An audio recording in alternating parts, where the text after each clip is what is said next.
Welcome to the deep dive. We basically sift through loads of info and pull out the juicy bits for you, so you get the full picture fast. Exactly. And today, we're diving into a piece of tech that, well, everyone was talking about for a while, but it didn't quite stick. Google Glass. Ah, yes, Google Glass. That head-mounted display looked kind of like glasses with a tiny screen. We're digging into why it didn't quite take off and, what it left behind. We're using an article from Cognitive Market Research, updated Feb 2025, called Google Glass, a futuristic vision that failed to take off.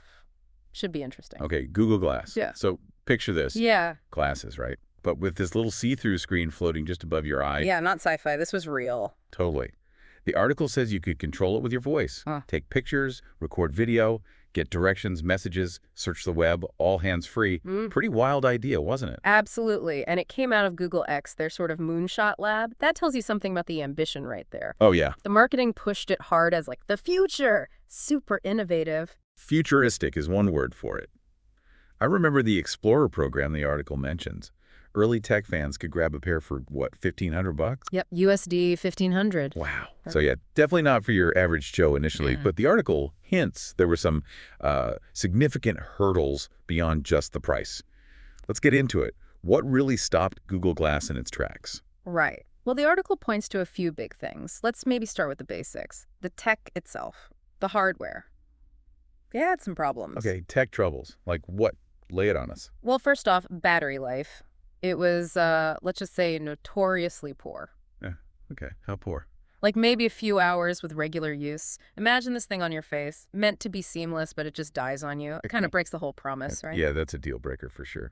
What else on the tech front? The article mentions the hardware kind of choked on demanding tasks. Performance issues, freezing, lagging. Not great if you just dropped $1,500 expecting a slick experience. Ugh, yeah, frustrating. And the display. That tiny little prism screen. Apparently it was tough to read, especially outside in bright light. Right. So the one time you really might want hands-free nav, you can't even see the screen properly. Exactly. Kind of defeats the purpose, doesn't it?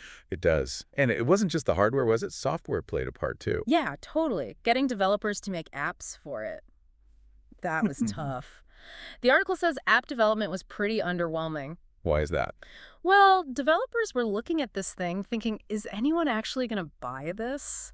The market was so uncertain, the user base so small. Why invest the time? That makes sense. A bit of a vicious cycle then. No users, no apps, no apps, no users. Precisely. The article sums it up. The actual experience just didn't live up to the massive hype. It felt, well, underwhelming. Okay, so the tech wasn't quite ready for prime time. But I distinctly remember another big cloud hanging over Google Glass.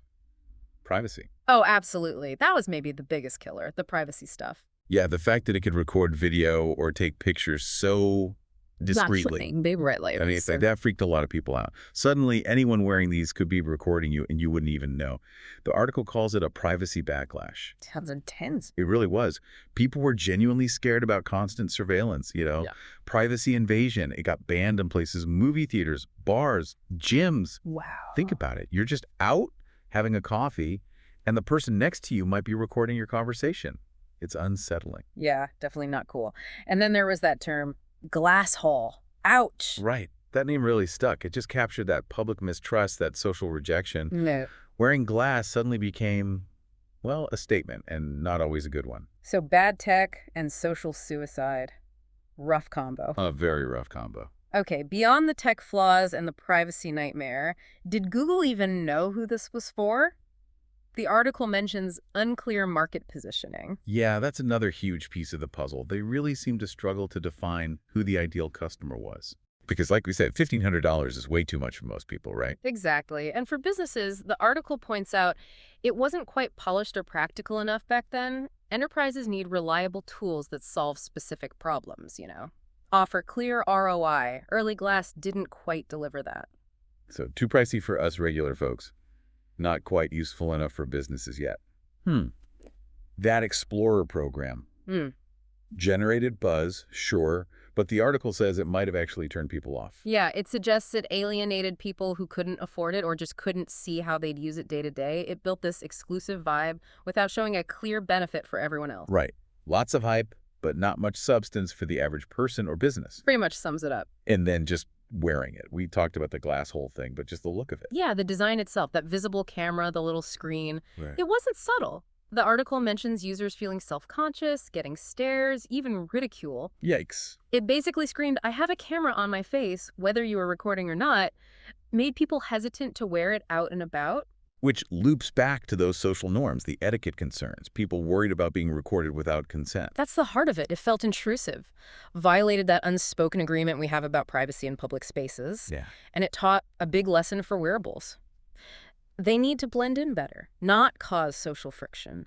People need to feel like the tech enhances things, doesn't disrupt them. Okay, so it sounds like a perfect storm, really. Tech issues, privacy fears, no clear market, social awkwardness. But it wasn't a total loss, right? The article talks about lessons learned. What did the industry take away from this? Several big things. First, you need balance. Ambitious ideas are great, but they have to be practical. User experience is king. You can't just launch cool tech. It has to actually work well for people in the real world. Makes sense. Just because you can build it doesn't mean you should, or at least not in that form, maybe. What else? Privacy, privacy, privacy. The backlash forced the industry to take transparency and ethics way more seriously. Think about later AR stuff. Visible recording lights, clearer privacy policies. That's a direct result of the glass fiasco. Okay, learning from the glass hole era. Good. Anything else? Yeah, finding your niche.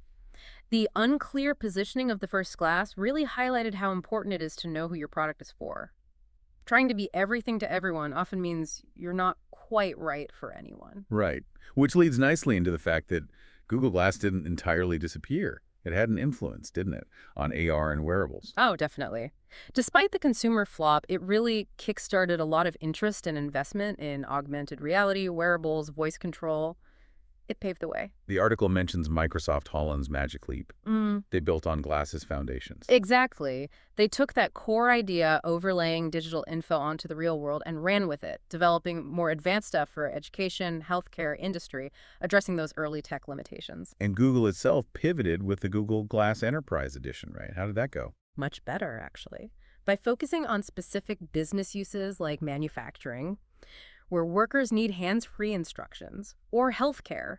For surgeons accessing data, it found a real purpose. It showed the tech could be valuable when targeted properly. So shifting from a gadget to a specialized tool, that makes sense. It proved the potential was there, just maybe not for the mass market initially.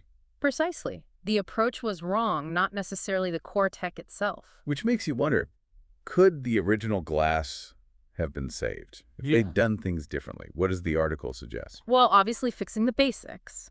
Better battery, better screen, smoother performance, that would have helped a lot. For sure. A non-negotiable, really. And the price. Making it way more affordable would have opened it up to more people, potentially kickstarting that app ecosystem. Right. And the privacy stuff. Critical. Visible recording lights, super clear guidelines on data use. Being proactive about those concerns could have maybe lessened the backlash, built more trust. Yeah, transparency seems key. Anything else on strategy? The article hints that maybe starting with those niche enterprise uses first, like they did later with the Enterprise Edition, might have been smarter. Refine it, prove its value in a controlled setting, then maybe think about consumers. A slower, more focused rollout. Interesting. Less splashy, maybe, but potentially more successful long-term. Okay, before we wrap, there's a fast fact in the article about the AR wearables market now. Yeah, it's booming. A 2023 report projected the global market to hit like $18.8 billion by 2028. Huge growth in both business and consumer use. So even though glass itself stumbled, it definitely helped shape this growing market. A flawed pioneer, then. Okay, Yeah. let's sum this up for everyone listening. What are the big takeaways on Google Glass? Well, fundamentally, it was this incredibly ambitious vision, right? But it got tripped up by tech that wasn't quite ready, massive privacy red flags that caused a huge public outcry, confusion about who it was actually for, and just the sheer social awkwardness of wearing it. But not a complete write-off. No, definitely not. It laid essential groundwork. It taught the industry incredibly valuable lessons about usability, privacy, market focus. Lessons we're seeing applied in AR and wearables today.